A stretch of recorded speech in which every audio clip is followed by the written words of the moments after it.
राजा को ऐसे होना चाहिए तो प्रजा अपने आप ही आस्तिक बन जाएगी। तो कैसी बढ़िया बात लिखी, आयात यामा सत्यायसन यामाह स्वांतरयापनाः शृण्वतोऽध्यायतो विष्णो पूर्वतो ध्रुवतः कथा। चाहे सुनो चाहे कहो कृष्ण को, सब तुम्हारो समय आयात याम करो। याद ये अखंड परिपाटी बड़ी सुंदर है और चलाना चाहिए जीवन में।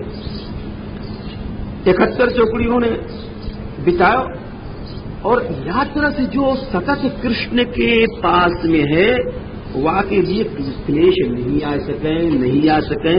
तुम लोग विश्वास करो, देखो बड़े बड़े साधु के आश्रम में जाओ तो अखंड कीर्तन चला देंगे और थोड़े दिन में बड़ा आश्रम का वैभव बढ़तो जाएगा। प्रत्यक्ष देख लो, कहीं भी करके देख लो, कछु दिन करके देख लो और तो आपको परिणाम देख लो। ये तो ऐसो जादू ही करके देखे कोई। बोले शारीरा मानसा दिव्या वैया से ये जो मानुषा भौतिकाश्च कथम क्लेशा बाधन से हरिशंश्रम। या प्रकार से जो सतत प्रभु के आश्रय में बाबू कोई क्लेश व्याप्त नहीं। आगे कहें, अब देवहूति जी ने सेवा करी।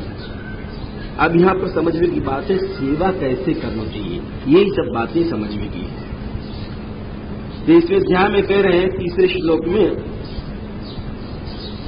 कि सेवा ऐसे करना चाहिए, शुश्रूषया सौर्देन वाचा मधुरया च भो विश्रम्भेण।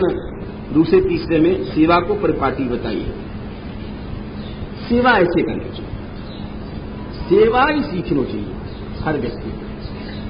सेवा जो सीखे हो वो प्रभु को वश में करना, या सेवा को जगह जगह पता है वो है। जैसे सुमित्रा जी ने उपदेश किया रामायण में कि राग रोष ईर्षा मद मोहू जन इनके सपने वसहू। ये बेटा लक्ष्मण राम जी की ऐसी सेवा करना।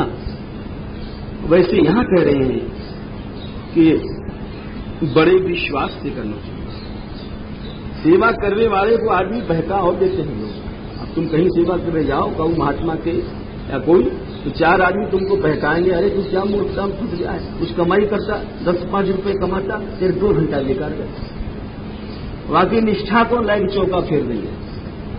तो सबसे पहली बात है विश्रम, बड़े विश्वास के साथ। आस्था नहीं है तो फिर क्या है? हर व्यक्ति आस्था को नष्ट कर देगा।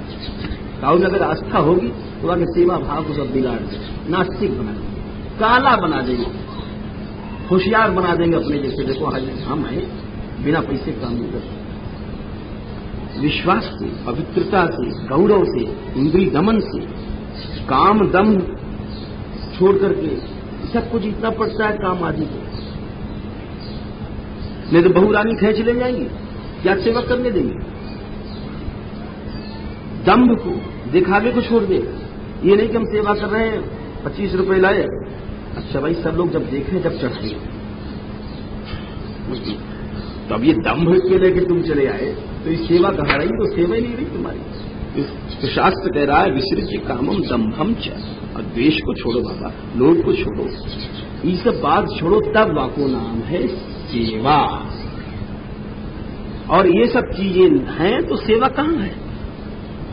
वो तो एक मात्र आडंबर है, बस बाह्य क्रिया। सेवा सच्ची जो है वो लोग करना ही नहीं जाना। बड़े चंभे की बात कही, सेवा कैसे की जाए ये सीखना चाहिए। ऐसे सेवा करी देवहूति जी। तो गर्दम जी बोले, अरे अरे देवहूति जी, हम बड़े प्रसन्न हैं, आपने ऐसी सेवा करी। अब देखो सेवा को फल 10,000 वर्ष तक तपस्या करी। अब समझो, समझने की बात है, गर्दम जी ने कितना कष्ट उठाया। अब बोले जितने हमारो तपस्या को फल हो वो सेवा से आपको स्वतः प्राप्त हो।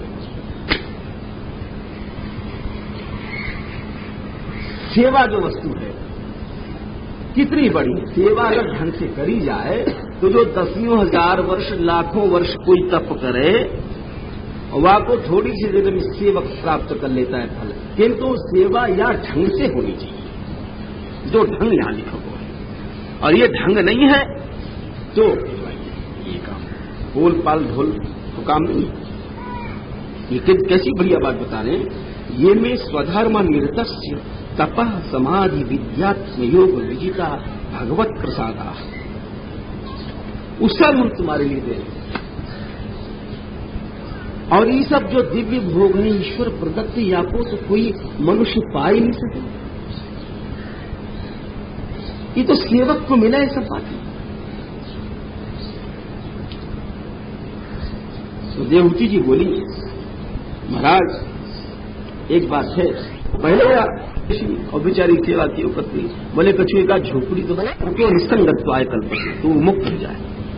भगवत भक्ति की महिमा भगवान से कम थोड़ी है, लेकिन होना चाहिए भगवत भक्ति, जरूर नहीं, इतना जरूर है। ये नहीं कि सभी लोग भगवत भक्त समझें और उसका को दुरुपयोग करें, नहीं। महापुरुषों की जो वस्तु है उनके सामर्थ्य, उनको निर्भयता से सीखना, क्योंकि वो है ईश्वर। तो हमने यद्यपि इंद्रिय भोग के लिए आपसे प्रेम किया, परंतु हम अधिकारी हैं मोक्ष के।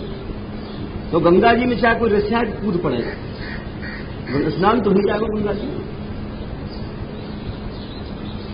24वें अध्याय में ऋषि बोले, राजपुत्री आप जो कोई प्रकार को खेद मत करो और भजन करो, श्रद्धया चेश्वरम भजन, प्रभु को भजन करो और प्रभु तुम्हारे घर में आने वाले। ऐसे ही है, भगवान पहले कर्दम ऋषि के वीर्य में आए। अब यहां पर ही समझ लो कि भगवान कैसे वीर्य में आए। भाई तो कोई विचार कल्पना करे कि वीर्य वगैरह ये सब तो मनुष्य को बड़ी अशुद्ध वस्तु है, कोई सोच सके। तो यहां पर स्पष्ट लिखो है महापुरुषों ने वैष्णव सिद्धांत के हिसाब से कि नावतारेश्वपि हरेर देह शुक्रादि संभव तथापि शुक्र संस्था सन मातृदेहम प्रविश्य च विलाप्य शुक्रे तत्रैव केवल ज्ञान रूपतः उदेति भगवान विष्णु काले लोकम विडंबय। भगवान को जो विग्रह है, चाहे वो कर्दम जी को विग्रह है, चाहे कोई विग्रह है, वो वीर से पैदा नहीं है, वो दिव्य हो, चिन्मय हो। इतना समझ लेना चाहिए। लीला की दृष्टि से भगवान प्रकट होने के लिए कहीं चले जाए। अब उत्तरा जी के गर्भ में भगवान गए तो क्या भगवान अशुद्ध हो गए? अरे गर्भ तो बाबा गंदी चीज है, चाहे कौ को हो, चाहे उत्तरा जी को हो, चाहे कौश जी को। गर्भ के भीतर जो बालक है वो तो मलमूत्र ही रहेगा। तो ईश्वर वही है जो ईश्वर में सब जगह रहते हैं, वहां से अतीत। देखो यह संसार में भगवान है ना कण कण में, लेकिन यहां से अतिरिक्त यहां रहते रहे भी प्रभु सबसे अलग है। ये बात कैसे हो समझो। देखो हम तुम या छेद में नहीं घुस सके, या हवा घुस जाएगी, वायु इतना सूक्ष्म है कि भीतर घुस जाएगा। वायु से भी ज्यादा सूक्ष्म है आकाश, आकाश से भी ज्यादा सूक्ष्म है अहम तत्व, वायु से ज्यादा सूक्ष्म है महत्तत्व, वायु से ज्यादा सूक्ष्म है प्रकृति, और प्रकृति से भी जाने कितने गुना अनंत गुना सूक्ष्म है प्रभु। तो सबके भीतर रहते हुए भी बाहरी जो हजारों लाखों दूर पर्दे हैं उनके पास कैसे पहुंच सके? यानी भगवान इतने सूक्ष्म है। अणो रणीयान महतो महीयान, वो इतने सूक्ष्म है कि उनके पास कोई गंदगी पहुंचे नहीं सके, सब जगह रहते हुए भी अलग है। यानी भगवान उनके वीर में जा करके और प्रवेश कर गए। वहां अपनी मां के देवता बाजा बाजा बजावे लग गए। ब्रह्मा जी बोले चलो भैया सब स्तुति करें, प्रभु आ रहे हैं। ब्रह्मा जी आके बोले हे बेटा तुमने हमारी बात बड़ी अच्छी मानी। ब्रह्मा जी को वही फिक्र है, ब्याह करो भाई, बच्चा बनाओ, हम बड़े खुश हैं।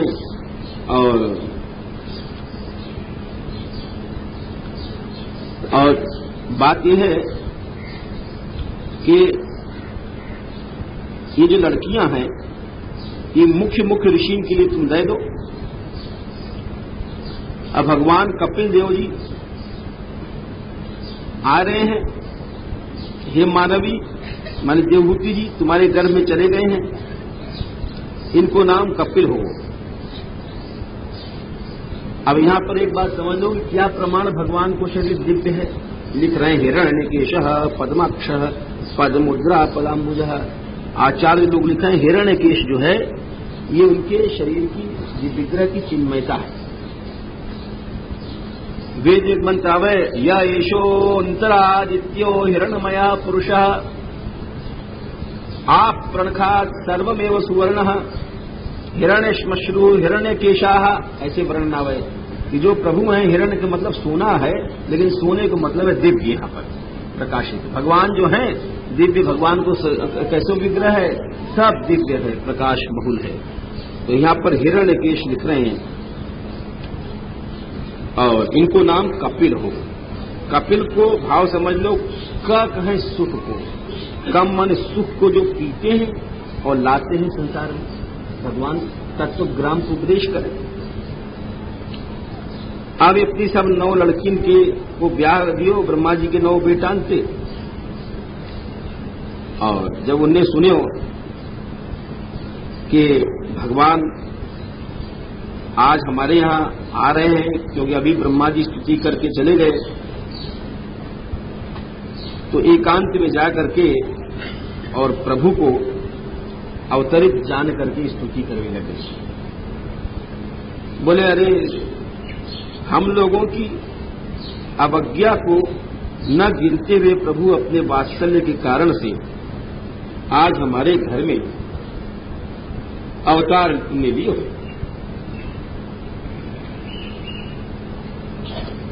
एक यहां पर बड़ी अच्छी बात है, ध्यान से सुनो तुम।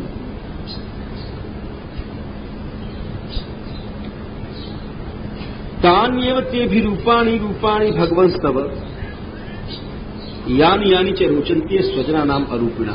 या को समझो कि प्रभु अनेक रूप धारण करें।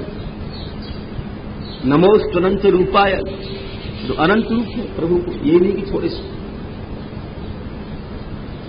तो वो उन रूपन में कौन से रूप उपासनीय हैं, या कोई निर्णय या श्लोक लिखिए हो। जैसे भगवान ने तमाम अवतार धारण किए, गुणावतारी भगवान के हैं, नारायण हैं, विष्णु हैं, शिव हैं, कश्यप है, कच्छप है, मत्स्य है, ये सब जितने भी अवतार हैं। तो यहां पर कह रहे हैं कि उपासना के योग्य भगवान के यही रूप है जो उनके भक्तों को अच्छा। श्रीमद सुबोधनीकार वल्लभाचार्य जी महाराज लिखे हैं, पूर्वम यानी रूपाणि कृतवान तानि भगवतो वेद आह, पश्चात भक्तानुरोधेन कृतवान तान यानी रूपाण्येव। वल्लभाचार्य जी लिखे हैं कि पहले जितने रूप भगवान ने धारण किए वो तो वेद में वर्णन होगा, और पीछे पीछे जो अपने भक्तन के अनुरोध पर जो रूप धारण किए है वो उपासनीय है। जैसे श्रीनाथ जी की उपासना करी अष्टछापी कवि ने निराकार रूप में। जैसे आदमी को छोरा होए और लीला करे, जैसे गोविंद स्वामी के साथ श्रीनाथ जी खेलते, वर्तमान में कथा शौच गए हैं, वहीं पहुंच गए, आके डंडी लेकर के और मार रहे हैं, खेल रहे हैं। तो ये जो लीलाएं हैं उपास्य हैं, ये श्रीमद् भागवत की हिसाब से कोई मन मानी बातें नहीं है। यानी उन्हें सुबोधनी जी ने लिखो है कि भक्तानुरोधों ने कृतवान, जो भक्त के अनुरोध से जो भगवान ने लीला करी है तो वही उपास्य है। ऐसी बढ़िया बात है। और ये केवल वल्लभाचार्य जी या वैष्णव आचार्य ने नहीं लिखी है कि सुबोधनी लिखी हो, यहां तक कि श्रीधर स्वामी आदि ने भी लिखो है कि भाई भगवान के रूप अनेक हैं, चाहे भले ही सब उन्हीं के रूप है, नारायण रूप भी उन्हीं को है और शिव रूप भी उन्हीं को है, ब्रह्मा जी, लेकिन लिखा है कि मनुष्य स्वरूपाणी। श्रीधर स्वामी लिख रहे हैं कि जो मनुष्य स्वरूप रूप है, जैसे कृष्ण लीला है, ये उपासना है। बरसाने में जैसे कृष्ण को गारी दे तेरी मैया यशोदा कैसी है, यानी काऊ नाई छोड़े लला मीर मुगल महाराज, और ये गारी कृष्ण को सुनावे परम पद पावे। तेरी मैया ऐसी है कि सब छैल लगे या कि पीछे ले लगे टोल रहे हैं, ये ऐसी है वैसी है। तो ये सब कोई सोचा कि अरे ये ब्रजवासी कैसी बात बके हैं, ये जो है ये बताइए कोई अशास्त्रीय बातें बके हैं लोग भगवान के लिए, कैसे हैं? अरे अशास्त्रीय नहीं है भाई, ये तो यानी च रोचनते सजना नाम अरुचिना, ये बात शास्त्र में कही गई है, तुम जानते नहीं हो, तुम्हें खुद ही ज्ञान नहीं है। भगवान तो रुचि के अनुसार। तो स्वजना नाम और लिखो यहां पर आचार्य ने, यानी से रोचनते स्वजना नाम क्यों लिखो? स्वजनेभ्यः लिखना चाहिए। पाणिनि का सूत्र है रुच्यर्था नाम प्रीमाणे। पाणिनि जी ने जो व्याकरण बनाया है वहां में एक सूत्र बनाया है कारक प्रकरण में, रुच्यर्था नाम प्रीमाणे, अर्थात रुच धातु के साथ चतुर्थी लगे। जैसे हमको लड़ुआ अच्छे लगे तो मह्यम मोदकानि रोचन्ते, मेरे लिए तो चतुर्थी लगे। तो यहाँ पर भगवान के भक्तों में चतुर्थी होनी चाहिए। स्वजनेभ्यः यानी से रोचन्ते, व्याकरण के शास्त्र से श्लोक क्यों होना चाहिए? लेकिन यहाँ पर लिख रहे हैं आचार्य लोग जो स्वजनेभ्यः चतुर्थी हटाए करके स्वजना नाम जो कियो है, व्याकरण से अशुद्ध लग रहा है, अशुद्ध नहीं है। बोले षष्ठी स्वस्वामित्व ज्ञापन, बोले स्वामित्व दिखाने के लिए भगवान स्वामी है और भक्त उनके धन है, अथवा भक्त स्वामी है और भगवान उनके सेवक है। षष्ठी जो संबंध होए वह स्वस्वामित्व दिखाने के लिए। बोले यह बात है तुम नहीं समझ सकते, भक्त और भगवान को जो संबंध है मालिकियत को है, भक्त मालिक है और भगवान दास है, भगवान मालिक है और भक्त दास है। वो जो कह दे वो कन्हैया जी को वैसे बनना पड़ेगा। तो पकड़ लो, श्याम सुंदर आयो है, सब कह रही सखियो, और बनाओ या छोरा के छोरी, सब उतार के पीताम्बर उताम्बर नंगो झाड़ू लेकर के फिर साड़ी ओड़ी अपने हाथ से बनाओ, बनना पड़ेगा। स्वस्वामित्व है ना। यानी प्रभो तान ते भी रूपाणी भगवंस्तव यानी च रोचन्ते स्वजना नाम अरूपिणः। अच्छा, ये उनकी स्तुति रह गई। और भी बहुत स्तुति करी उन्होंने कि आप परम प्रधान पुरुष महान सब कछु आप ही हो, और हमको अब साधु बनने की तुम आज्ञा दे दो, हम सन्यासी बन जाएं, अब छोड़ें या चक्कर को। अब यहां पर एक शंका है कि जब भगवान अवतार ले रहे हैं तो प्रभु के सुख छोड़ के साधु बन में क्यों जा रहे हैं? अरे भगवान तो आए घर में और हम लोटा डोर उठाए करके अपने चले साधु बनने के लिए। ये कौन सी जो है समझ में नहीं बात आई। तो या के मतलब क्या वो भजन भाव से बड़ो है, वो तपस्या भाव से बड़ी है गई कि आंख बंद करेंगे, निराकार को ध्यान करेंगे, कहा करेंगे आखिर? तो बोले नहीं, या में एक रहस्य है। आचार्य लोग लिखें कि रति कई प्रकार की हुए। श्याम सुंदर से प्रेम समझ लो। जैसे मुख्य 5 भेद माने हैं, शांत है, दास्य है, सख्य है, वात्सल्य है, श्रृंगार है।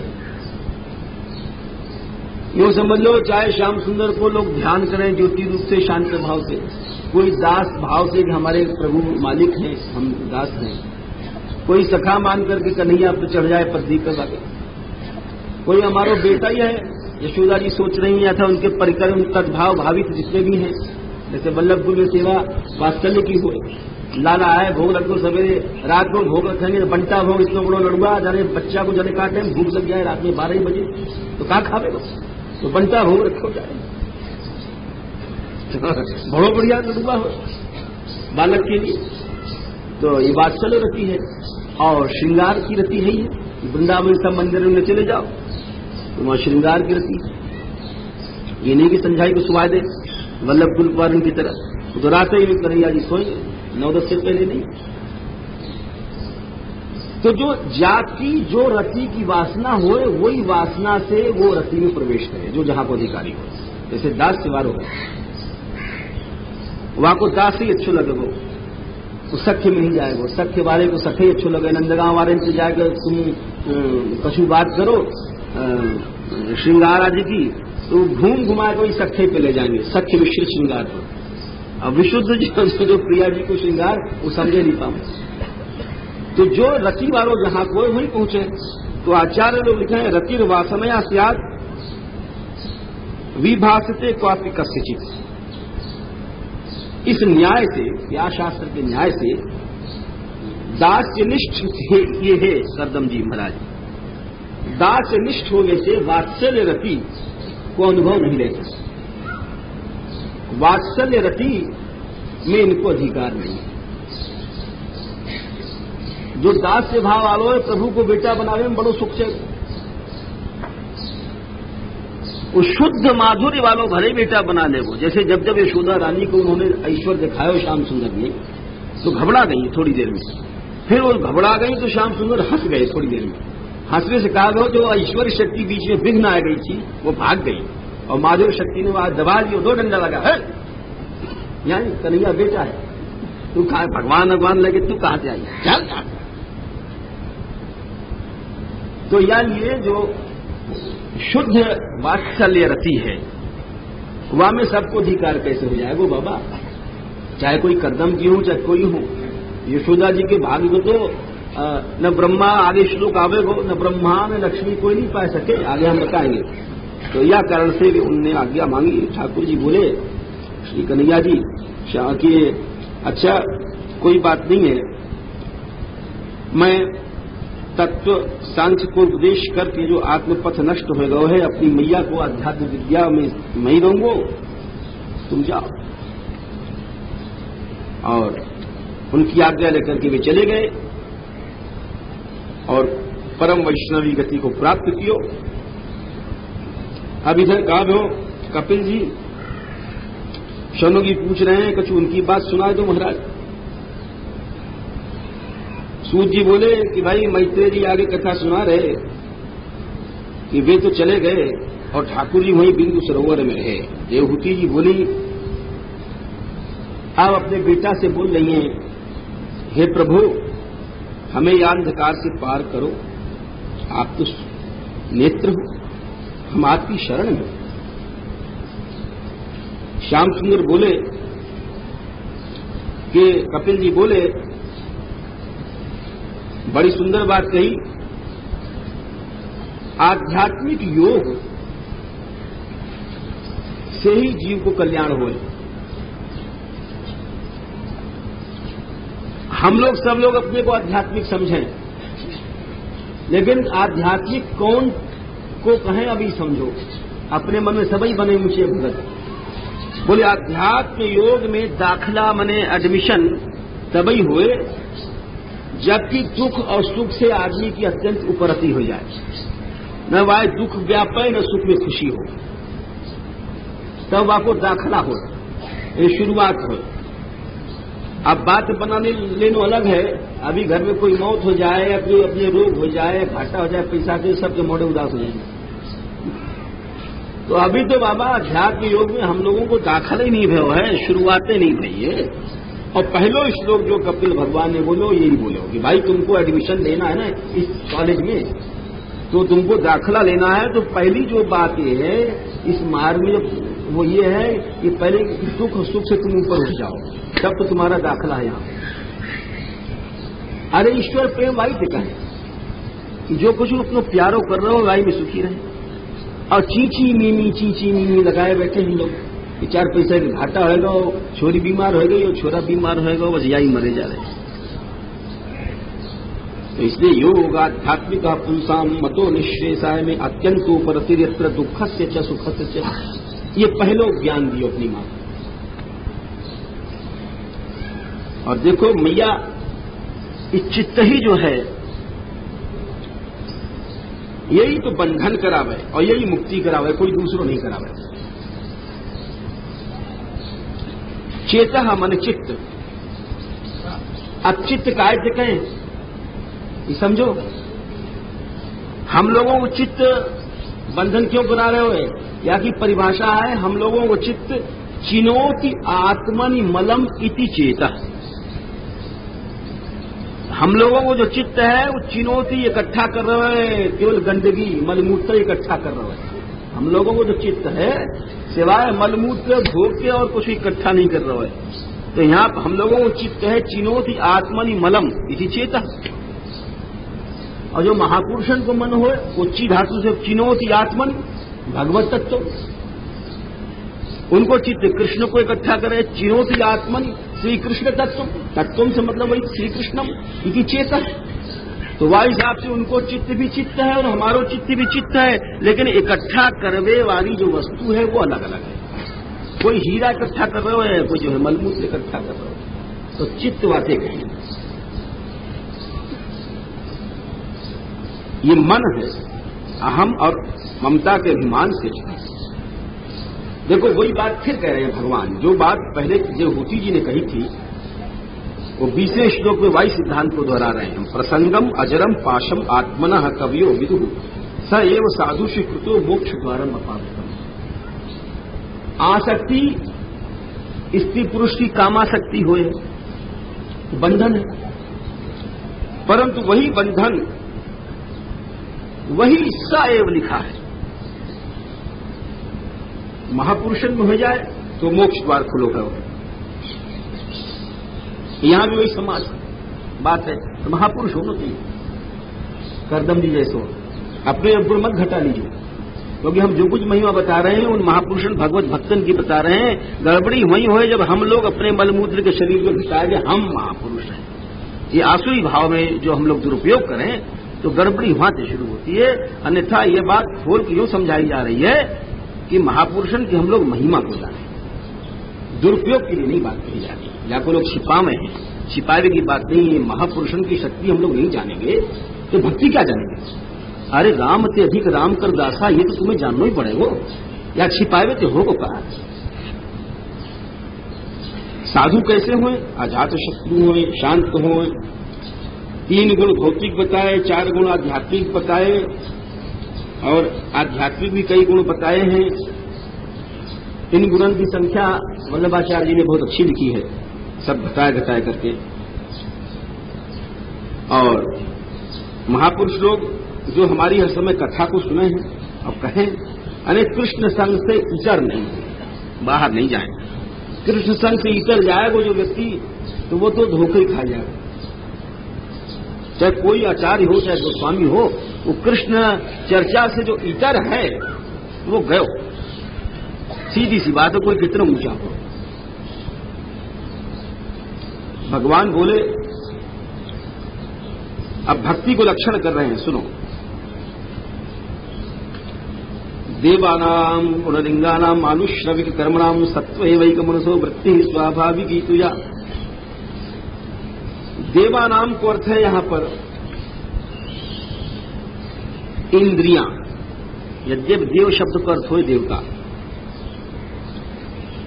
हमारी जो ज्ञान इंद्रिय और कर्मेंद्रिय हैं ये बिना कोशिश के कृष्ण में लगी रहती, क्या गुण भक्ति है। हमारा जो मन है, ज्ञानेन्द्रियां हैं, आंख से देख लो, कान से सुन लो, जीभ से बिना कोशिश के भगवान नाम निकलता रहे। जैसे गोपी लोग हर कार्य को कर रही हैं, याद दोहने वहनने, और बिना कोशिश के कृष्ण गुणगान चल रहे हैं। अभी तो हम लोगों को लगाना पड़ा है, भाई इतनी देर माला करेंगे, इतनी देर ये करेंगे, ऐसा अभ्यास हो जाए कि अपने आप भी चलती रहे। कर्मेंद्रिय अपने आप कृष्ण में लगे, मन अपने आप कृष्ण में लगे, वाको नाम भक्ति है। यानी लगानो नहीं पड़े, स्वयं जब चलने लग जाए तो वाको नाम भक्ति है। यहां पर बहुत सुंदर लिखे है वल्लभाचार्य महाराज ने देवानाम को, कि देखो जो इंद्रियां कृष्ण में लगे वो तो देव, यहां उपनिषदन को प्रमाण भी दिया है। और जो इंद्रियां कृष्ण में नहीं लग रही है वे हैं असुर। यानी यहां पर देवानाम कहा होगा।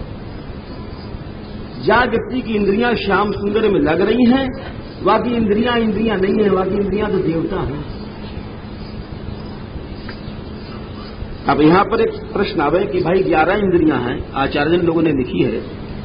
हाथ तो ठीक है, भगवान की सेवा में लगेगो, पांव से परिक्रमा करेंगे, आंख से दर्शन करेंगे, ये मलमूत्र की इंद्री कैसे भगवान की सेवा में लगेगी, ये समझ लो।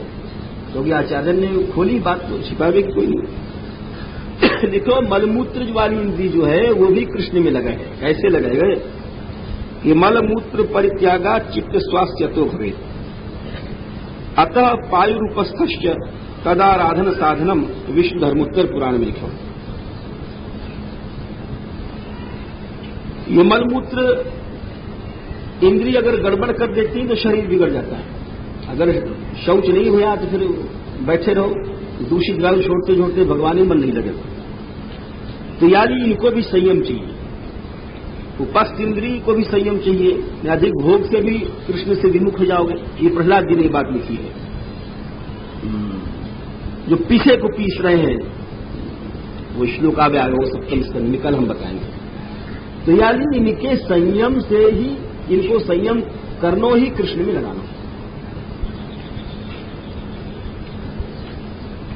सत्व मन यहां पर मन है, और सत्व को अर्थ एक ये भी लिखे हुए वल्लभाचार्य जी ने, सत्व भावा सत्वम वैष्णवत्वम। उपनिषद को प्रमाण दियो, द्याह प्राजापत्या ऐसा मंत्र दियो कि दो प्रकार की इंद्रियां हैं, देव रूपाणी आसुर रूपाणी। तो भगवत भक्ति इंद्रियां देव रूपाणी। भक्ति कैसी होनी चाहिए? जो अनिमित्त निष्काम हो, कोई मतलब की नहीं होनी चाहिए। सिद्धे मन मुक्ति से भी बड़ी है। बोले मुक्ति से कैसे बड़ी महाराज? अरे बोले मुक्ति से बड़ी देख लो, काऊ ब्रह्म ज्ञानी के भगवान रथ हाथवे गए हैं, ये अर्जुन के रथ हाथवे गए। आंख खोल के देखो, काऊ ब्रह्म ज्ञानी के नौकरी करवे गए क्या? शाम सुंदर काऊ गोपी कह रही गए करेंगे पीड़ा उठा ला, माटे उछा जा, हेले उछा जा, मैं गोबर के माखन दूंगी लौंगा। अच्छा तो फिर कितनों देगी? जय हेल उचावे को उतना लौंगा मिलेगा। तो फिर कैसे पतो पड़ेगा? बोले जय हेल उचावे को उतने ठप्पा तेरे गाल में लगा दूंगी। बोले ठीक मंजूर। अब शर्त मंजूर है कि बेईमानी नहीं होनी चाहिए। अब वो हेल ऊंचा रहे, एक हेल अचले, एक ठप्पा गाल में यूं मार दियो, ठीक एक लौंगा मिल जाएगा। फिर आए दो चार जो हेल है गई तो बेईमानी कछु करी, कन्हैया जी ने एक आध दो अपने आप बढ़ा दिए। बोले भाई ज्यादा मिल जाएगा। वो होशियारी। बोले अब एक नहीं मिलेगा लाला, मैंने तो 6 हेल गिन रखे हैं और तेने 9 रखकर 3 बढ़ा लिए, अब तेरे जरूर 6 गए। रूंगट करे जा, अब एक नहीं मिलेगा। तो ये जो है, अब ये क्या ब्रह्मज्ञानी की दास्ता करेंगे? आचार्य तो लिख रहे हैं, वाह श्री रामानम पराजित। भगवान श्री रामा को अपने कंधे पर बैठा के ले जा रहे हैं, तो ब्रह्मज्ञानी बैठा लेंगे। कृष्ण हार गए तो श्री रामा को बैठा के ले जा रहे हैं। या नहीं लिखे हैं, सिद्धे करिए सी जो मुक्ति से भी बड़ी है भक्ति। समझे वालो, ये भगवान कह रहे हैं, ये हम नहीं कह रहे हैं। भगवान स्वयं कह रहे हैं कि वस्तुतः जो भक्ति है वो मुक्ति से बहुत आगे की चीज है। आपस में मिलकर हमारी दिनदार चर्चा करें हमारे रूप की, लीला की, और भक्ति बिना उनके चाहे ही उनको परम पद दे है। मुक्ति विक्ति अपने आप मिल जाए। अथो विभूति मम माया विनस्ताम ऐश्वर्य क्षमष्टांग मनु प्रवृत्तम।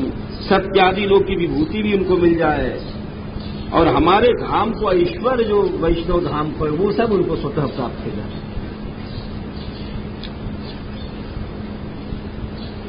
और एक बात और बताई बड़ी अच्छी भगवान ने, न कहिचिन मत्परा शांति रूपे नंक्षंति नो में निमिषो ले दिहेती। जो हमारे भक्त हैं उनको काल नहीं चाट सके, समझ लो, काल से ऊपर उठ जाए, प्रमाण है। भगवान की जो भक्ति करे वह के ऊपर काल कुछ नहीं कर सकता। काल कौन सी वस्तु? कैसे भक्त? जिनको मैं सब कुछ हुआ बा कहा हो, यशाम हम प्रिय आत्मा सुतश्च, मैं प्रिय हूं। जैसे लक्ष्मी जी की समझ लो, कितने प्यारे हैं भगवान। मैं आत्मा हूं, जैसे शंकर जी की आत्मा भगवान ही है, और मैं बेटा हूं, जैसे यशोदा जी के भगवान बेटा है। मैं सखा हूं, अर्जुन आदि को लगा लो। मैं गुरु हूं, पिता आदि हूं, प्रद्युम्न आदि की तरह। मैं ही सुहृद हूं पांडव आदि की तरह, मैं ही दैव हूं, सब कुछ मैं हूं, ऐसे भक्तन को काल कभी नहीं बिगाड़ सके।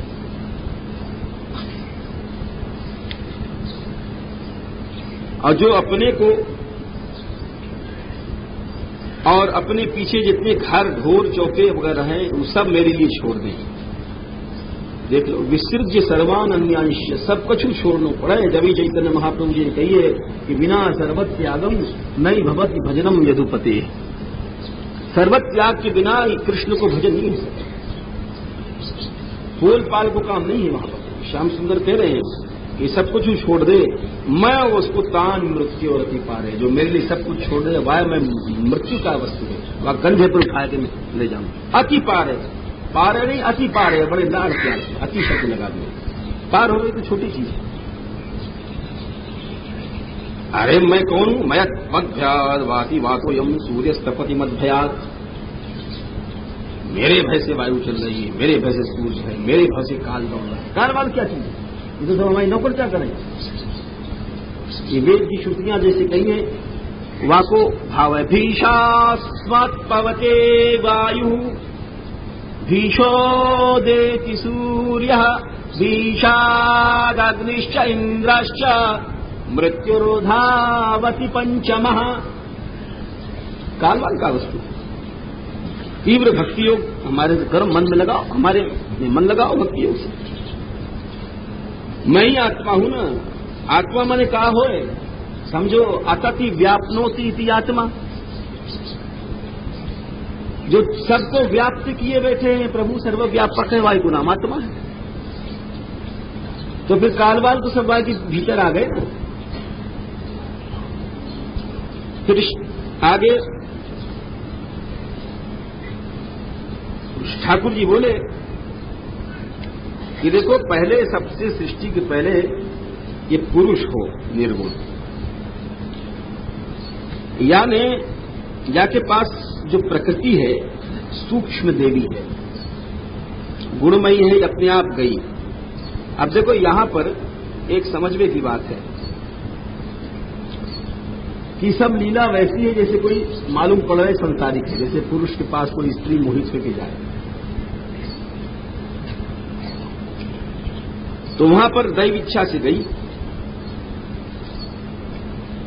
और वहां को देख करके ये पुरुष, यहां तक तो ईश्वर को वर्णन है, यहां से आगे जीव को वर्णन है। दोनों को एक में मिला के नहीं वर्णन करना चाहिए, ऐसे सब महापुरुषों ने लिखे। 3 श्लोक तक तो ईश्वर को वर्णन है। प्रकृति पहुंची और वहां ने लीलया काम अभ्युपत, खेल खेल में वाको ग्रहण किया। अब लीला से ग्रहण करियो, वहां ने तो लीला से ग्रहण कियो, अब यहां से कोटि अलग हो जाए और यहां पर नीचे आ जाए सा, जो जीव हो वो वाको देख के मोहित है। ईश्वर तो खेल ही कर रहा है, वो मोहित नहीं है, जीव मोहित है। पराभित ध्यान कहें, दूसरे वस्तु को अपना स्वरूप समझ लेना, दूसरे की वस्तु और वाको अपनी वस्तु मान लेना। यानी जो प्रकृति है, शरीर है, ये अपनो नहीं है, पराई वस्तु। और या को अपनो स्वरूप समझ ले लो, पराभित ध्यान। यो समझ लो कि जैसे तुम जा रहे हो कहीं और कोई आदमी एक संदूक बड़ो भारी लाओ, तुम्हारे टांगे पर रख गए, बोले देखो जी मैं अभी आऊं, आप संभाल के रखियो और हम थोड़ी देर में आवे, और कह के चलो गए और नहीं आओ तो तुम सोचने लग गए कि चलो ये अच्छा है, या तो सब माल हमारो नहीं आया ससुर अच्छा है, बक्सा उठा करके अपने चल दिए घर को। रास्ते में आए तो पुलिस ने आके पकड़ लियो, वहां में मुर्दा काट के रखे हो, डाकू रख गए हो, पकड़े गए तुम, जेल भाई तुमको डंडा तुम में लगे और कहाँ मारा था नहीं, इसको कहाँ कटल किया, मारे गए तुम, दूसरे की वस्तु को अपनी समझ लियो। ऐसे ही जो प्रकृति है, इस शरीर को हम लोगों ने बेबात अपना समझ करके और डंडा खा रहे हैं, जूता खा रहे हैं, कष्ट भोग रहे हैं, लेकिन पराभिज्ञान नहीं छोड़ रहे हैं। और पराभिज्ञान से प्रकृति अध्यास से ही हम कर्म निभा रहे हैं, हम देख रहे हैं, हर समय हम लोग यही अनुभव कर रहे हैं 24 घंटा। और यही लिए या को बंधन है गो भवति अकर्तु ईशस्य, ईश को भी बंधन है गो। ईश को मतलब यहां ईश्वर मतलब है। बोले क्यों? बोले महापुरुष लोग लिखे हैं जैसे राजा को सिपाही भी राजा बोले जाए। आज कोई तुम्हारे नाम वारंट आ जाए भाई राज आज्ञा है, यानी यहां पर जीव जो है जीव को बंधन भय हो, ईश को बंधन नहीं भय हो। ये सब समझ के लगाना चाहिए। भवत्य कर्तु ईशस्य साक्षिणो निर्वृतात्मनः है, जो जीव है वह को बंधन हो जाए। और बंधन होने के बाद देवहूति जी बोल रही हैं कि एक बात बताओ कि प्रकृति और पुरुष दोनों के अलग अलग लक्षण बताओ आपने। ठाकुर जी बोले प्रधान कोई प्रकृति कहे जो वस्तुतः वो भी निर्विशेष है। कैसे? अरे भाई वो भगवान की शक्ति जैसे भगवान भी निर्विशेष है सविशेष है, इसे प्रकृति को समझ लो। 24वां के गण है महाभूत, तन्मात्रा और स्थूल भूत मिला करके, और इंद्रियां वे 10 लगा लो, 4 प्रकार का अंतःकरण लगा लो। 10 तो तन्मात्रा भूत हो गए, 10 इंद्रियां 10 20 और 4 अंतःकरण लगा लो, 24 हो गए। कोई काल को 25वां बताओ।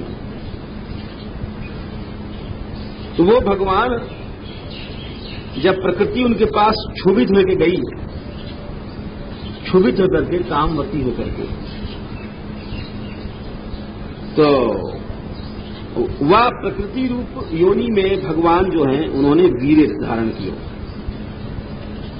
अब ये भी समझ लो, क्योंकि कपिल देव जी को प्रकरण कठिन जरूर है, लेकिन अब समझो क्योंकि महत्व को प्रकरण। अभी सुने ये बात लगे भाई कैसी भाई प्रकृति क्षुब्ध होकर गई और भगवान ने वीर आधान किया, ये क्या चक्कर है? ये तो बड़ी साधारण सी बात लग रही है। साधारण सी बात को रहस्य समझो। आचार्य लोग लिखे हैं प्रकृते क्षोभकम रूपम दैवम नारायणाभिधम और प्रकृतौ माता सृष्टा परमा पुरुषोत्तम। प्रकृति में जो क्षोभक तत्व दैव है वो भी नारायण ही है, और जो भगवान परम पुरुषोत्तम है वही वहां महत की रचना करें। बोले नारायण की प्रेरणा से प्रकृति में क्षोभ क्यों है? कहा साधारण स्त्री की तरह वाको भोग की इच्छा है गई? बोले नहीं, वाको कारण बिल्कुल तुम लोग ऐसो लौकिक मत समझ लो कि जैसे साधारण स्त्री कामवती होकर जाए। लिखे हुए आचार्य ने कि नारायण प्रेरणया शिष्टत्व विशेष धर्मवत्या प्रधानाभिमानिन्या लक्ष्म्या अभिव्यक्तायाम नामना श्रियाम प्रागुप्त विशेषवत्याम च भारयाम देतो लक्षणम गर्भम। अर्थात समस्त अनंत कोटि ब्रह्मांडन की रचना करनी है तो वो कैसे होगी? वो प्रकृति और पुरुष दोनों मिलकर करेंगे। तो जब अनंत कोटि ब्रह्मांडन की रचना करनी है, क्षुब्ध विशेष धर्मवत्या, या लिए प्रकृति के अंदर क्षोभ पैदा किया। हम लोगों की तरह बिल्कुल हम लोग भी अगर धर्म से अगर चलें तो प्रजार्थे कृत्य भार्या, विषय भोग की दृष्टि से भार्या नहीं की जाए। ये तो हम लोगों की चित्त की गंदगी है, वही परंपरा नीचे तक चलाई गई है। इंद्रियां जो बहिर्मुख हैं वो कृष्ण से अलग कर दें। ये नहीं कि हमारा ब्याह होगा तो सर्टिफिकेट मिलेगा दिन रात भोग में डूबे। तो सृष्टि विशेष धर्म वाली जो प्रधान के अभिमानी को लक्ष्मी देवी हैं, महाशक्ति, वे नारायण के पास गई और उन्होंने गर्भाधान किया। गर्भ कहा है? अरे वीर आधान किया। वीर क्या है? श्रीधर स्वामी का चित शक्ति या सृष्टि सामर्थ्य, अथवा रामानुजियों के आचार्य हैं वीर राघवाचार्य जी, वो लिखा है कि चेतन समष्टि उनको वीर है। ये बड़े बड़े आचार्य की बात है। चक्रवर्ती जी महाराज कहें जीव शक्ति, चैतन्य शक्ति, यही भगवान को वीर्य है। जब तो अनंत कोटि ब्रह्मांड की रचना होगी, साधारण खेल थोड़ी है। महातत्व बनो और जाको चित्त कहें, वासुदेव कहें। अब चित्त का है, समझो चित्त को स्वरूप कैसे है? चित्त कहें, बड़ी बढ़िया बात है। देखो हमारे जो भीतर चित्त है वो वासुदेव है। तो चित्त को स्वरूप है, चित्त बड़ो मुलायम है अपने सहज रूप में, बड़ो स्वच्छ है, बड़ो कोमल है। परंतु जानते हैं चित्त क्या वस्तु है? चित्त को स्वरूप का है। जब तो अपने को समझ पाओगे तो वैसे जाको चित्त स्वच्छ हो, वाको चित्त फैल जाए, विशाल हो जाए। अयम निज परोवेत्ति गणना लघु चेतसाम उदार चरिता नाम तू वसुधैव कुटुंबकम। छोटे चित्त वाले मेरा देर में मरते नहीं, और जिनको चित्त विशाल हो गए हैं उनके लिए सब संसार कुटुंब हो जाए। गणना लघु चेतसाम, तो चित्त जो शुद्ध हो फैल के विशाल हो जाए, बड़ो विशाल। फिर वो कोई आदमी भक्तन को कोई गाड़ी दे जाए, अरे ये अपने प्रभु तो आऊ बैठो, या शरीर में भी कृष्ण ही तो बैठो है। अरे ये तो ऊपर को चोला अलग है, लेकिन है तो वही श्याम सुंदर जाके जीते। बाको चित्त तो विशाल हो जाए, हर समय देखे प्रभु को। और जो छोटे चित्त हो, जो स्थूल देह दृष्टि वालों, अरे तने ऐसे कैसे कह दिए, तू शरीर मैं शरीर बस जाई नहीं। जो चित्त को स्वरूप लिखो है स्वच्छत्वम अविकारित्वम शांतत्वम।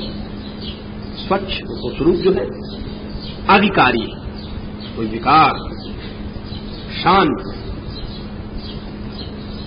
और जैसे जल के हिसाब से वाकई वृत्ति बताई गई, जैसे जल अपनी बह करे वैसे ही चित्त भी अपनी वृत्ति से प्रवाहित हो।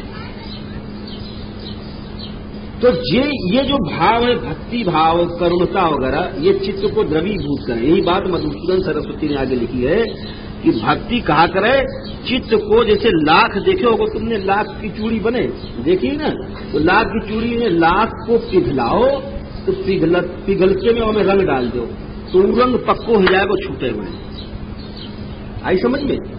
तो वो भक्ति महारानी क्या करे, भक्ति चित्त को पिघलावे, द्रवीभूत करे, और पिघलो भय जो चित्त हो कृष्ण रंग में रंग करके वैसो रंग जाए कि प्रेम छूटे। तो यार ये कह रहे हैं कि चित्त जो है जल की वृत्ति रूप से प्रवाहित होए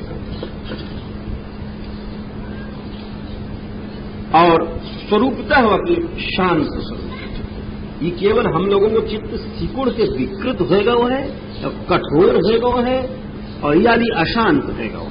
जितने विकार हैं हमारे विकृत चित्त में आ गए हैं, जब अपने स्वरूप में चित्त आ गए वो। इसीलिए सब योग को फल एक ही है। योग है योगश चित्त वृत्ति निरोधा। योग केवल चित्त को शोधन करे कि चित्त अपने स्वरूप में आ जाए और जीव मुक्त रहेगा।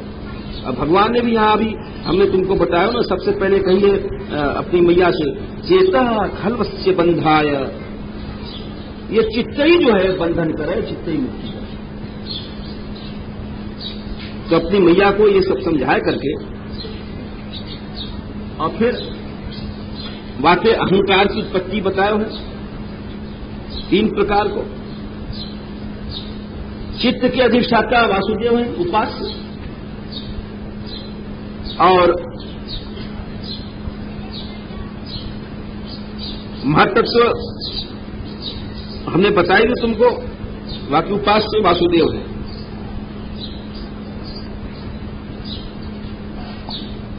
या महत्त्व को प्रकाशयुक्त बताया गया है, हिरणमय बताया गया है।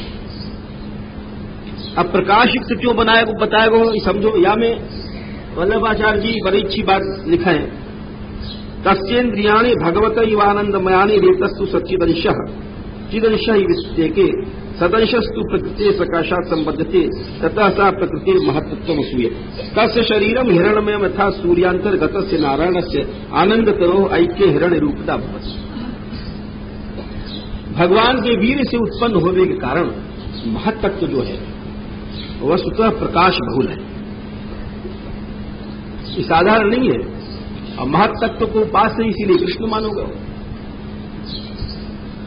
आगे चलो, अहम के उपास्य संकर्षण माने गए हैं, 3 प्रकार के हमने बता दिए।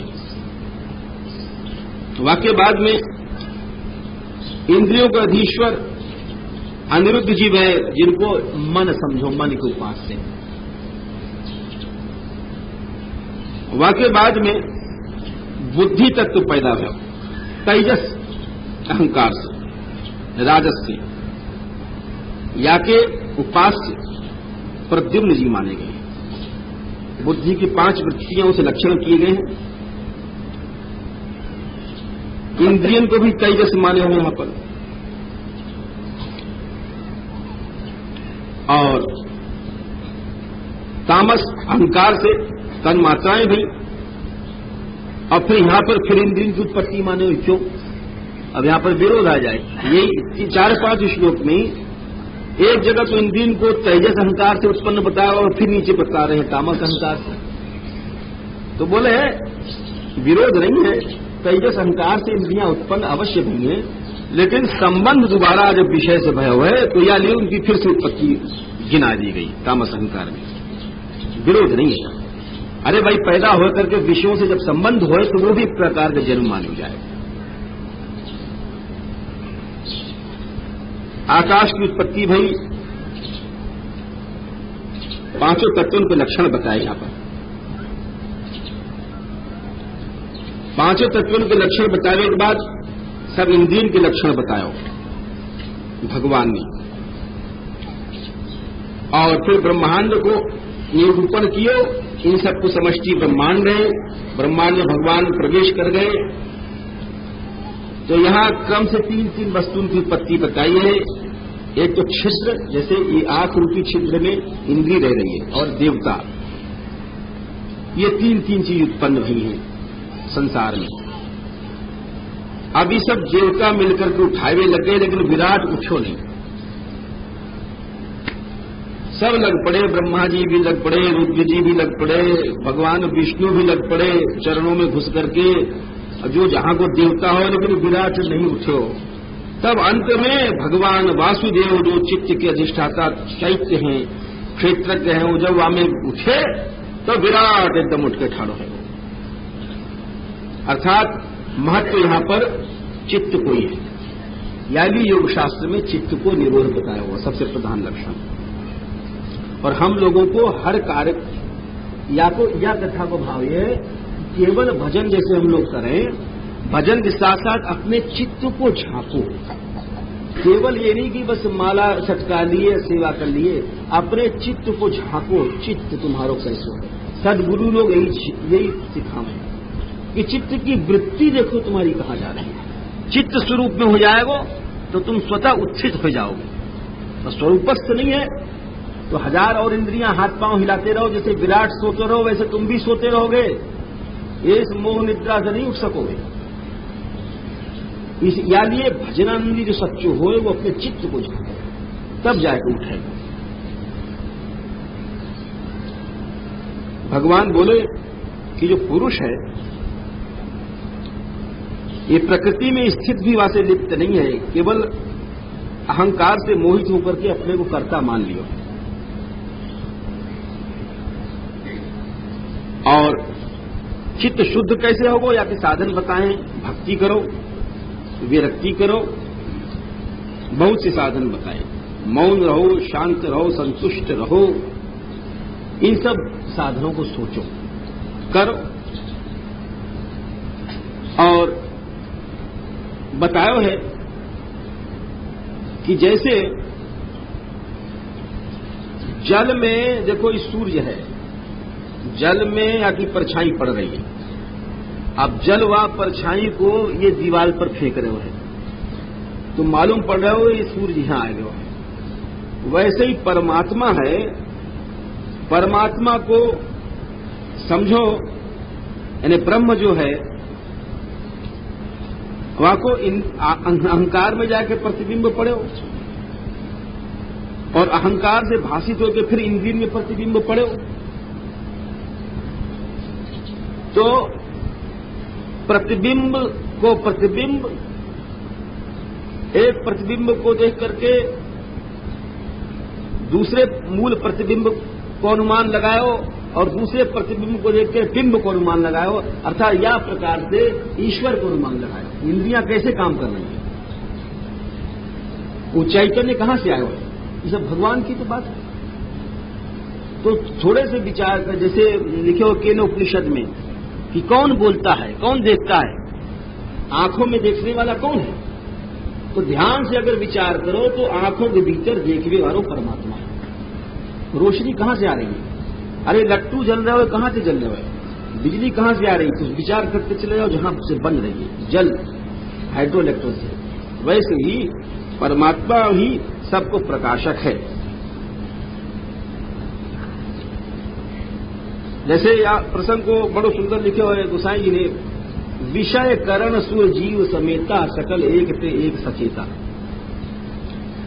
समझो लड्डू खाए तुम, बोले बड़ा मीठा लड्डू,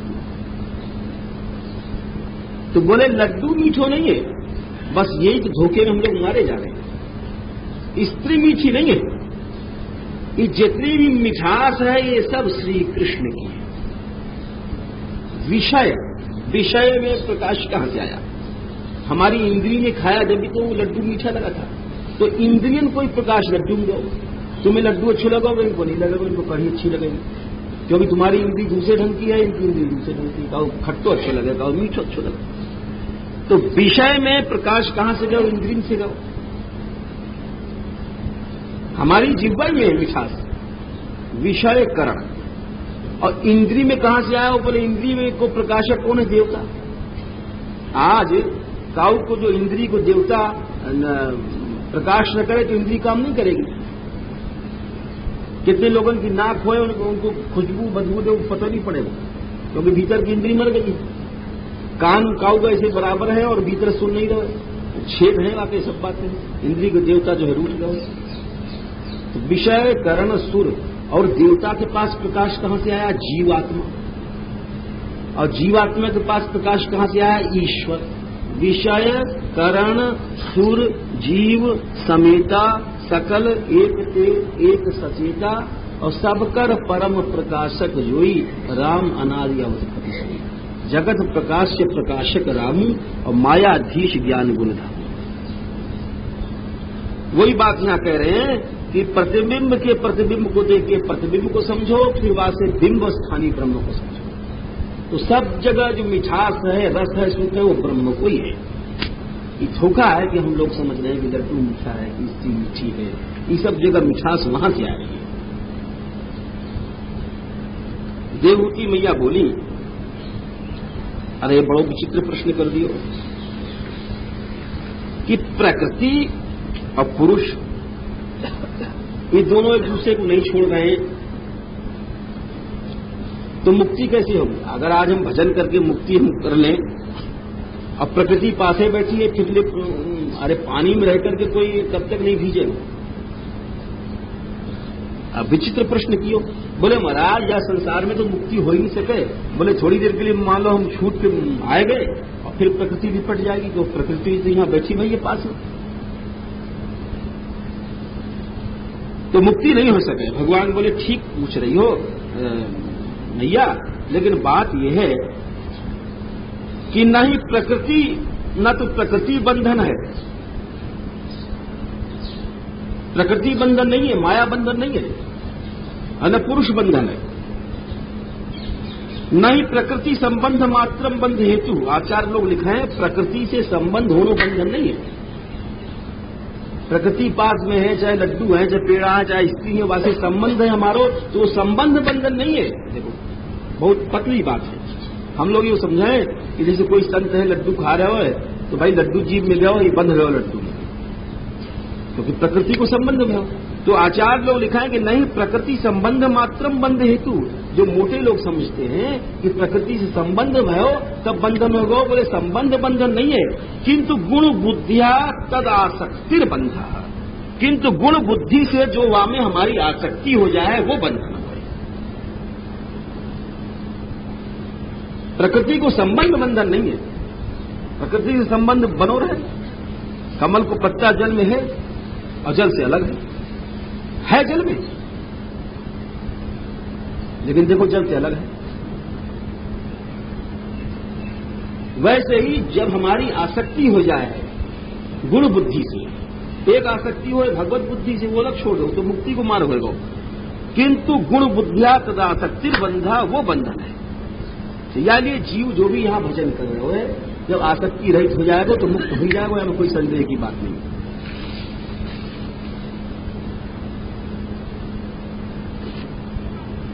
एक बात और बड़ी अच्छी कही है कि जब मनुष्य जाग जाए, आसक्ति तोड़ दे, तब यहां रहते हुए भी मुक्त होगा। बोले कब जागे? जब आपको वैराग्य हो जाए। लोग वैराग्य को खराब चीज समझे, हमने तो अनुभव किया दुनिया में। काऊ बालक के मने वैराग्य आ जाए तो घर के समझेंगे ये कर्म फूट होगा, अगर भाग नष्ट होगा। काऊ बालिका के मने भजन किया जाए, अरे अरे अगर जीवन ही नष्ट होगा। भगवान कह रहे हैं कि अरे यदैव अध्यात्मरतः काले में बहुजन्मना सर्वत्र जात वैराग्य आप ब्रह्म भुवनान्य मुनि।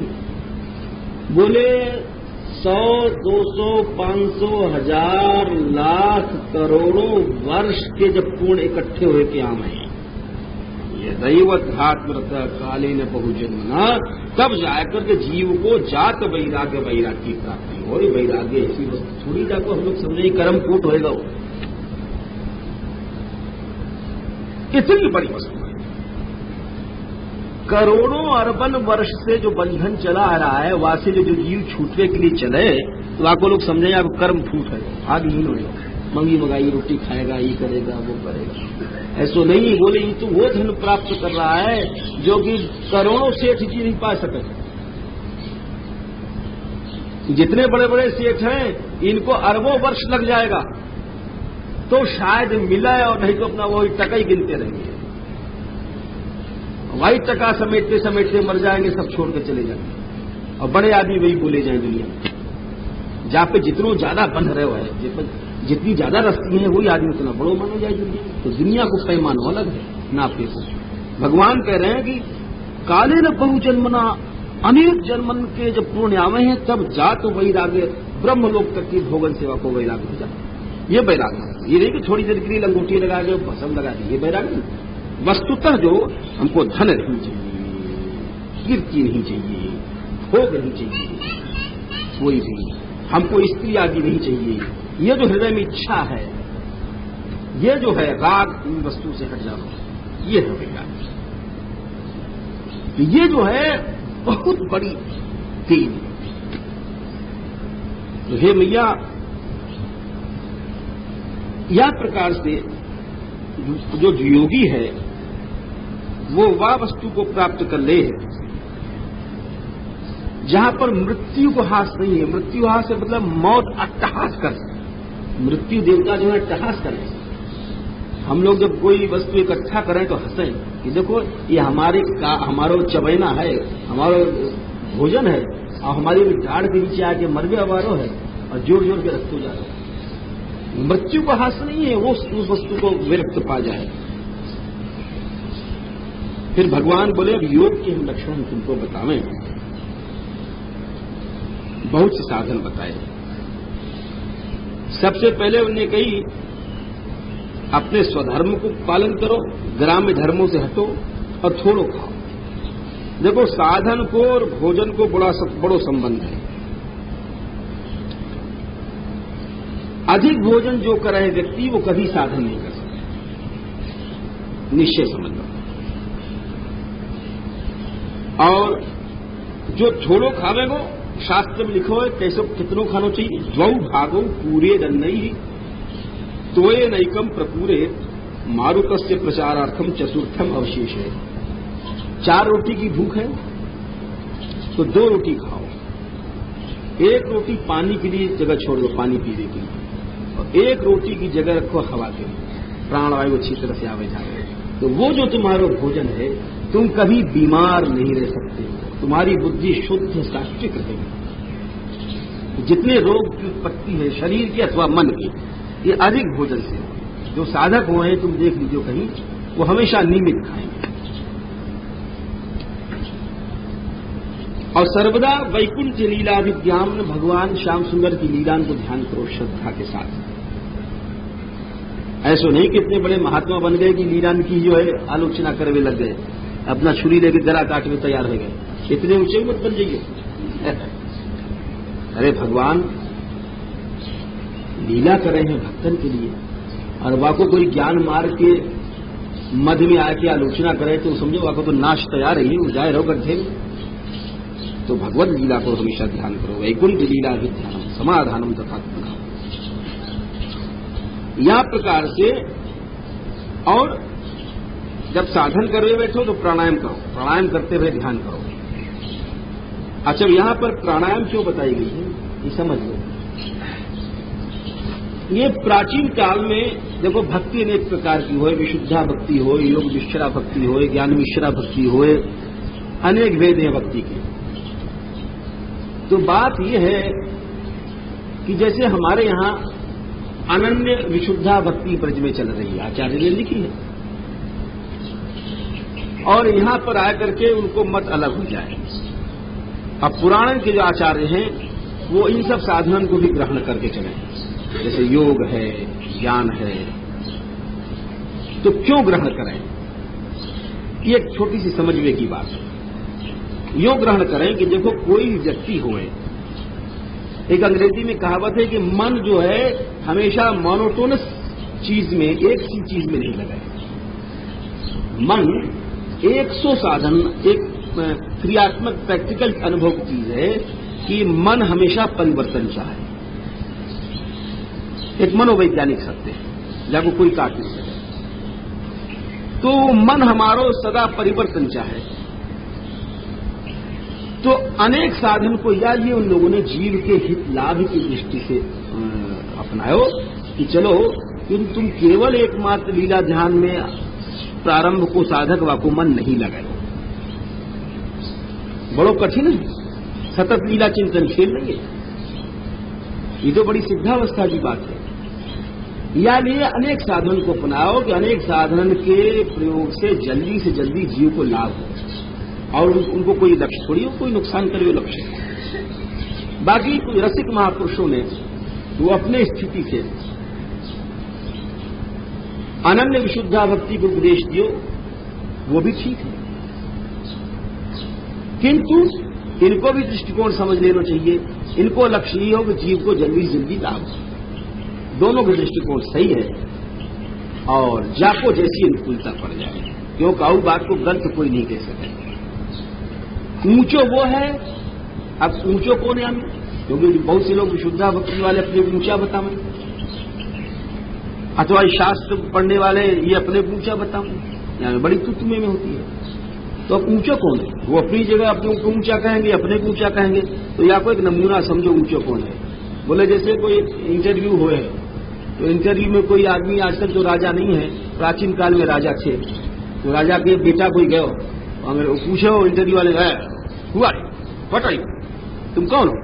Well I am the son of a king, मैं तो एक राजा का लड़का हूं। अरे तो तुम राजा के लड़के हो, मैं ये थोड़ी पूछ रहा हूं कि तुम्हारा बाप क्या है, मैं तो ये पूछ रहा हूं तुम क्या हो।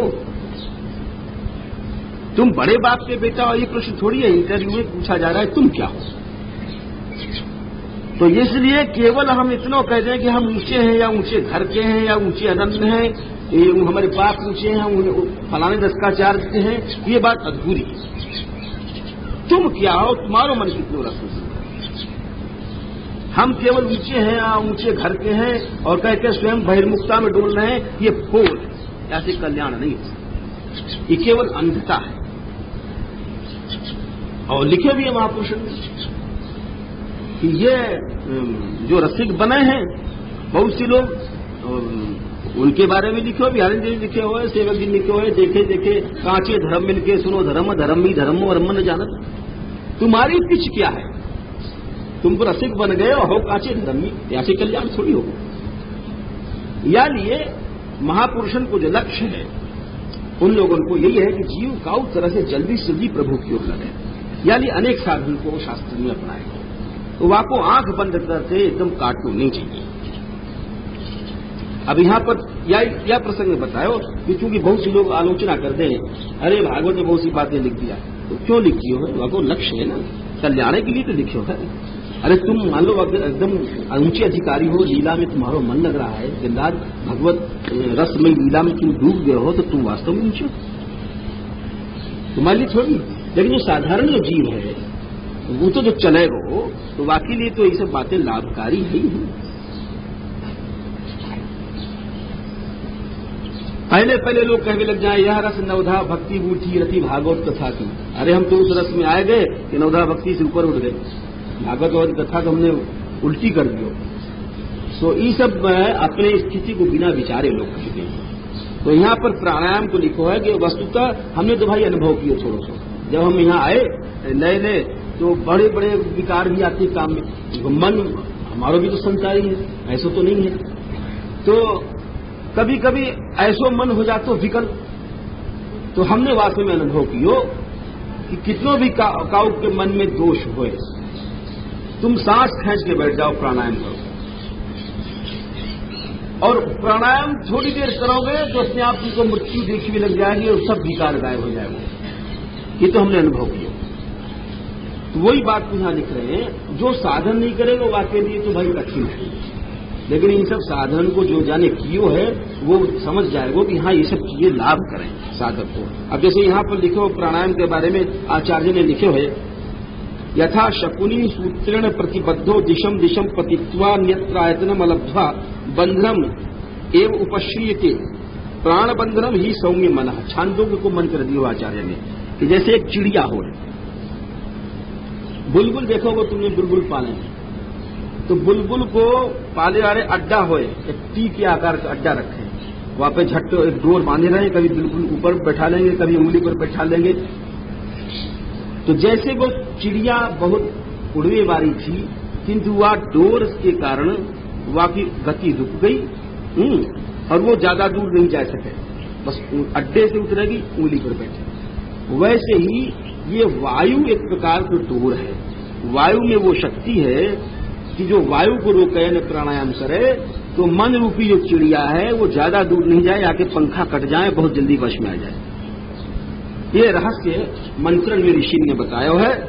यतः शकुनि सूत्रेण प्रतिबद्ध, वैसे ही प्राण बंधन ही सौम्य मन।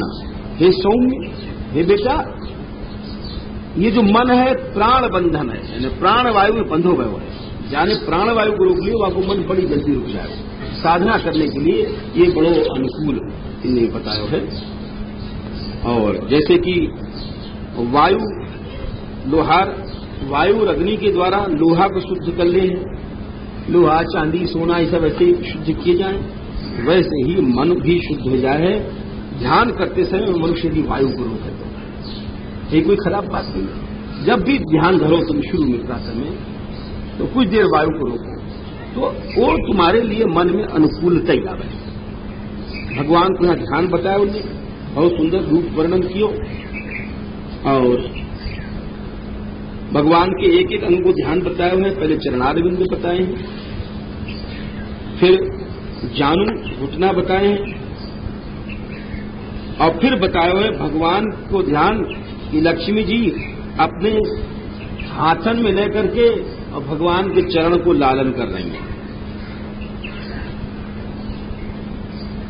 कर पल्लव रोचिषा संलालितम हृदय, यहां पर समझो कैसे चरण को दाब रही हैं लक्ष्मी जी। हाथन की उंगली से नहीं, उंगली से दाबनो बढ़िया नहीं होए, बोले कर पल्लव रोचिषा। रोचिषा कहें कि इतने सहरानो, इतने मधुरता से दाब रही हैं। वो लिखा है कि वो दाबने की ऐसी चतुरता है जो बहुत आनंद जैसे प्राप्त हो। तो ऐसे श्रृंगारस की लीला लिखी है। क्यों लिखी है? क्योंकि वो तो जगत माता है। और नारायण जगत पिता है। कोई आदमी कल्पना करे कि जगत माता और जगत पिता के या प्रकार के बिहार को ले क्यों वर्णन किया, ऐसे बहुत से लोग हुए, हमारे पास भी ऐसे बहुत से लोग हैं, शंका करें। तो शंकालु उनके लिए उत्तर दे रहे हैं कि देखो, भगवान की श्रृंगार लीला क्यों गाएगी? यो गाई अरणे रेवोत्पन्न अग्नि तद्दाहकः। एक न्याय है कि अरणी की लकड़ी से जो आंच घिसे पैदा होए वो अरणी को जला दे। तो भगवान की श्रृंगार लीला के गायबे थे, जब तुम कुछ दिन श्रद्धा से गाओगे तो तुम्हारे हृदय को जो काम है वो जल जाएगा। एक विलक्षण शक्ति है।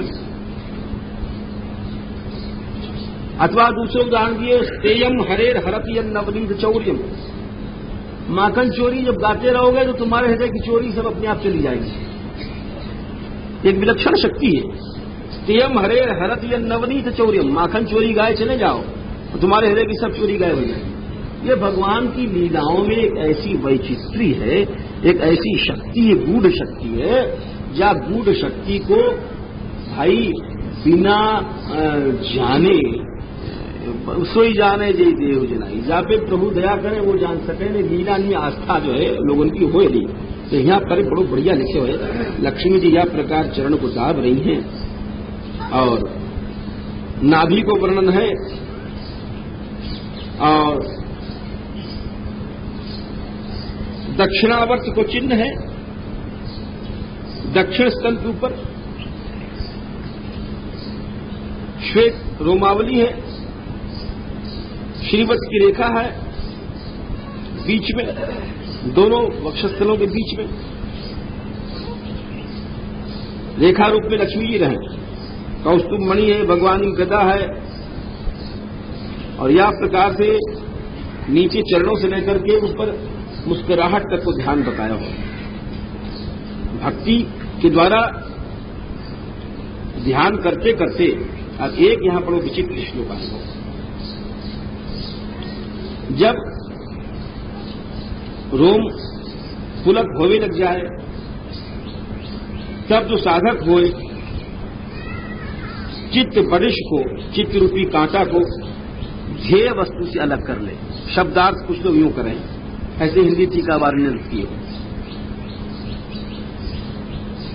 अब यहां पर ये अलग क्यों कर ले भाई? या के माने क्या ले? ध्यान जो भगवान को सगुण साकार हो, जैसे अद्वैतवादी हैं, वो क्यों भजन करें? वो भक्ति को एक सनलाइट साबुन माने कि बस चित्त शुद्ध करने के लिए भक्ति करी जाए और चित्त भक्ति करके शुद्ध कर दे और फिर निराकार निर्विशेष को ध्यान करो। वो भक्ति को इतने उपयोग समझे। तो शंका आवे कि क्या कहा यहां पर चित्त को ध्येय से अलग करने की बात कही है, वही अद्वैत वाली बात आ गई। बोले ऐसी बात नहीं, या को समझो। बड़ी सुंदर बात आचार्य लोग लिखे, बोले चित्त बडिश क्यों कहेगा कि जो चित्त को अलग करावे वो भक्ति को सनलाइट साबुन मान करके भगवान से अलग करेगो, वाको चित्त बडिश कांटा ही समझ लो। कांटे वाला चित्त अलग किया जाएगा, अर्थात जाको लक्ष्य निर्विकार निर्विशेष है, वाको चित्त बडिश है। अस्तन को चित्त बडिश थोड़ी है। आचार्य लोग लिखे कि बहुत से लोगों के चित्त बडिश हों, उनकी प्रकृति लीला राज्य में जावे की नहीं है। वो लिखा है कि बडिशेन काठिन्यम, कांटा क्यों कहे वो उनके चित्त को। 5 दोष बताए हैं चित्त में। चित्त में कांटा है ज्ञानी उनका, क्यों? 5 दोष हों। पहला दोष है काठिन्य, दूसरा है अरसवित्वम, तीसरा है कौटिल्यम, चौथा है दाम्भिकत्वम, पांचवा है स्वार्थ मात्र साधकत्वम। 5 दोष है। जमे फिर से समझ लो, चित्त कठिन होगा, भगवत लीला से पिघल नहीं रहा है। अथवा अरसवित्त, रसीला नहीं है, रूखे बैठे हैं। बोले ब्रह्म ज्ञानी जी हैं, काउपन दया से मतलब सब ब्रह्म ही है, और रसिक नहीं है। तो भक्तन के लिए चित्त जो है बडिश, कौटिल्य कुटिल हो जाए, दाम्भिकत्व हो जाए, स्वार्थ मात्र साधकत्व हो जाए। मुक्ति भी एक स्वार्थ है। बोले तुम कैसे कह रहे हो? बोले ये हम नहीं कह रहे हैं, श्रीधर स्वामी ने टीका जो करी थी पहले पहले भागवत के धर्मा प्रोजित कैतवोत्र परमा निर्मत्सरा नाम सताम, तो कैतव को वहां पर लिख दिया है उन्होंने कि मुक्ति की इच्छा भी कैतव है, ये भी झूठता है। तो याद ये वो जो मुक्ति की इच्छा, वो झूठता जिनके चित्त में, वो है कांटा। भक्त को चित्त कांटा नहीं जो मुक्ति नहीं चाहे, वह प्रमाण से लिखे हुए है कि जो जाको मुक्ति चाहिए निर्विशेष की, तो वो अपने कांटा रूपी चित्त को अलग कर करके और फिर जो है निर्विशेष में जाके लीन हो जाए। बोले ये कैसे पता कि भक्त अलग नहीं करेगा मन को? अब प्रमाणों तो चाहिए। अरे भाई ज्ञानी ही जो निर्विकार निर्विशेष वालों मन को अलग करेगो, और भक्त नहीं अलग करे है। या तो तुम्हारे पास कोई प्रमाण है? बोले सैकड़ों जगह प्रमाण है, तुम एक ही जगह क्यों अटक रहे हो? देखो, भौतात्मा पुरुष कृष्ण पाद मूलम न मुंचति, आगे कहे बोलो भागवत में। भौतात्मा पुरुष जो है कृष्ण के चरण को छोड़े नहीं सकता, न मुंचति। अथवा दशम में आई स्तुति, ये ने रविंदाक्ष विमुक्त वाणी न स्वयस्त भावाद अविशुद्ध बुद्धया आरुई कृच्छ्रण परम पदम तथा पतन चधो नादृत युष्मदंघया। दशम में कहा गया उनका तो पतन हो जाता है जो कृष्ण चरण वाणी को छोड़े जाके। क्यों? बड़े ज्ञानी।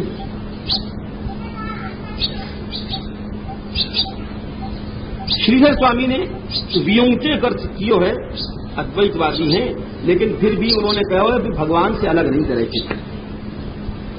वियुक्ति का अर्थ किया है शिथिल प्रयत्न करता है, यानी बिना प्रयत्न के भगवान में लगे, वो ये अर्थ यूं करेंगे, शिथिल प्रयत्न कर लेंगे, स्वतः लगे भगवान। है वो कुछ भी समझो, वह को मुक्ति है गई। और मुक्त को लक्षण क्या है? मुक्त बहुत से लोग कहेंगे हम तो बड़ा माया छोड़ आए, बहुत से लोग कह देते हैं। अरे माया से तुम मुक्त हो गए हो, या की पहचान क्या है? या की पहचान ये है शिदेहम चतम न चरम स्थितमुत्थितम वा। अपने शरीर को आपको ध्यान नहीं रहे, ये हमें जी रहे हैं कि मर रहे हैं। दैवादुपेतम दैवशाद अपेतम, जैसे कोई मदिरा मदान शराब पी करके, शराब तुमने देखे होंगे कभी, शराब जो ज्यादा डाउन हो जाते हैं तो उनको कपड़ा के होश नहीं रहता। अरे हमने तो देखे हैं मोरी तक में पेशाब चाटते हुए देखे, ताड़ी जो पीले वाले। तो वैसे ही जो मुक्त पुरुष हुए हैं वो ब्रह्मानंद में डूबो हुए हैं, वाको अपने शरीर को ध्यान नहीं रहे कि हम जीवित हैं कि हम मर गए। वाको नाम है कि जीवन मुक्त। अच्छा, बाकी नहीं कर्म क्रिया कर्म की जरूरत नहीं है कि अब उनको जलाओ भाई, अब श्राद्ध करो, अब मर गए हैं उनकी मुक्ति के लिए कछु हमें करना है। ये सब बात गलत है। एक हमने यहाँ बात सुनी जब यहाँ आए, और सच्ची घटना है। एक यहाँ वृद्ध रहते थे, सत्य पटवारी, बहुत बुढ़े थे इस गांव में। तो उन्होंने एक आंखों देखी बात हमें सुनाई। वो कहते हम लोग छोटे छोटे हैं तो मोरकुटी पे महात्मा रहते थे, स्वामीदास जी सत्य स्थान के स्वामी। तो वो ऐसे महात्मा है कि 24 घंटे भावना में डूबे रहते। और हम लोग छुरा है, वो बहुत बुद्धों के समाप्त है। तो जाते वहां ब्रजवासी दंड वंड करे हैं, तो वहां मोरकुटी बजा के दंड वंड करते अपना, और पास में अपना भुत्ते भी रहते, किलोल करते, लेकिन वो हमेशा उनकी ऐसी भावना में लगे। हम लोग बोले छुरा है, जानते नहीं, बाबा है अपना बैठो है, हाथ तो फेरा हुआ है। तो उनको एक चेला हो। देखो ये बात जो हम बता रहे हैं, ये आंखों देखी लोगों ने सुनाई। तो शिष्य जो बड़ो सेवा करतो, एक दिना वो गयो हो कोई शौच होती धोनी कुंड पर, वाको शरीर छूट गो। न ये लोग गए शौच हुए, ब्रजवासी धोनी कुंड में शौच हो गए जाए गाँव के। तो ये बोले हम लोग गए नहीं बटवे, छोरा है। और वहां जब गए धोनी कुंड, तो अरे बाबा को चेला तो मर गए भाई, चलो बाबा ने बताया। अरे भाई यहाँ आयो बेचारो, गए वहां पर तो बाबा वैसे बैठे, स्वामी श्री बाबा। तो अरे बाबा बाबा, यो हाथ पकड़ के झकझोर, क्योंकि ब्रजवासी साधु से डरे नहीं, और प्रेमो बहुत करे साधु के। हमसे बड़ो प्रेम करते हो और झकझोरे हो। बोले कहा भैया, अरे तेरो चेला मर गया, तू तो यहाँ वैसे हाथ पड़ो है। अरे भैया ही तो वाने शरीर छोड़ो, तो फिर वहां कैसे पहुंचो? बोले मैं वाय लाद करके वहां रखिया। बूढ़ा तने जुलम कर बताओ भी नहीं, या कंडाला में फूका है। अरे भैया हम तो पौन दाग दे आए। उन्हें यूं कही कि हम तो पौन दाग दे आए, ये ब्रज की हवा लग गई, हमारो है वो कर्मकांड, पौन जाए कंडा वंडा मांगे, तुम कछु करो ब्रजवासी। तो बोले हम लोग तो छोटे समझते नहीं है, बूढ़ा है देखो मस्ती छा रही है, मौलियों पड़ो है, पौन दाग दे आयो, जाने नहीं पूछे नहीं, 4 गाड़ी देते थे चले या कंडा ले गए बात के बेचारे। तो वस्तुतः ये क्या है? एक वेद मंत्र है, समझो। यदुचास्मिन् शव्यम न यदुचास्मिन् शव्यम च कुर्वन्ति यदुच नोपजरम स्मरत्विदम शरीरम। जो वस्तुतः जीवन मुक्त है वाकई लिए कोई जरूरी नहीं कर्मकांड करो, क्रिया करो और वाकई उद्धार के लिए ये करो वो करो, वो तो स्वतः अपने भगवत स्मरण से पवित्र है, वाकई कोई आवश्यकता नहीं। ये बात ऐसे ऐसे संत यहां है। तो जो जीवन मुक्त है वह कोई जरूरत नहीं है। अरे कृष्ण स्मरण से बढ़ करके न दुनिया में कोई कर्मकांड है, न भागवत से क्यों मुक्ति दिखी है? क्यों कृष्ण को स्मरण है, कृष्ण लीला गुगान है। और ऐसे कहा बड़ो कर्मकांड हो। जीवन मुक्त के लक्षण बताया करके फिर आगे भगवान बता रहे हैं। देवहूति जी पूछ रही हैं कि भक्ति योग को लक्षण बताओ महाराज। अब भगवान बोले कहा बताएं, भक्ति योग तो भाई अनंत प्रकार का है। बोले और अनंत प्रकार कहा? बोले भक्ति योगो बहुविधो मार्गैर भामिनी भाग्यते। बोले तो कुछ तो बताओ। बोले मोटे हिसाब से समझ लो 4 तरह को हो भक्ति योग। अभी समझ लो तुम लोग भी, क्योंकि नहीं समझोगे तो थोड़े में ही भक्ति तामस राजस सात्विक हो जाती है और पतो नहीं पड़े। 10 में से सिफर हटा दिया, 1 ही रुपया बच रहा, ज्यादा देर नहीं लगे। तो कह रहे हैं कि देखो जब हमारे मन में हिंसा आ जाए, दम्भ दिखावा आ जाए और मात्सर आ जाए, तो वाते वो समझ लो तामस भक्ति आ गई। जैसे हमारी तुम्हारी लड़ाई है, हम भजन कर रहे हैं, अरे आने हमको बहुत परेशान किया तो सब अच्छो है, बीमार पड़ जाओ, यही भाव आएगा, तामस आएगी, तामस भक्ति हो गई। हम बन रहे हैं अपने मन में बड़े भारी ऊंचे भगत राज, हम तो इतनी माला करते हैं, ये भाव आया और तामस। अथवा दम्भ को भाव, बोले तुम आ गए और तुमको देख करके और आ रहे हैं माला लेकर, या कोई भी कार्य हम कर रहे हैं, सेवा वगैरह या पाठ दिखावे के लिए, तो ये सब तामस है। और इन बातों से बचनो बड़ो कठिन है।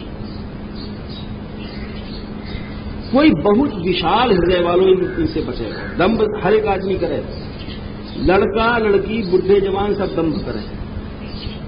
इस दुनिया में हम लोग अच्छे अच्छे कपड़ा क्यों पहने? दम्भ, अपनी इस शरीर की इज्जत के लिए। और महात्मा लोग कभी दम्भ नहीं कर रहे हैं, वो नंगे चले जा रहे हैं, और दूसरे लोग टाट लपेटे चले जा रहे हैं, क्यों? बड़े माने जाएं शास्त्र वेद में, उस स्वरूप में स्थित है।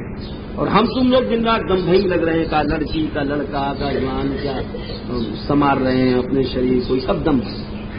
तो जो वस्तु दिखावे के लिए करी जाए वो तामस भक्ति है, और यही चल रहा है सब जगह।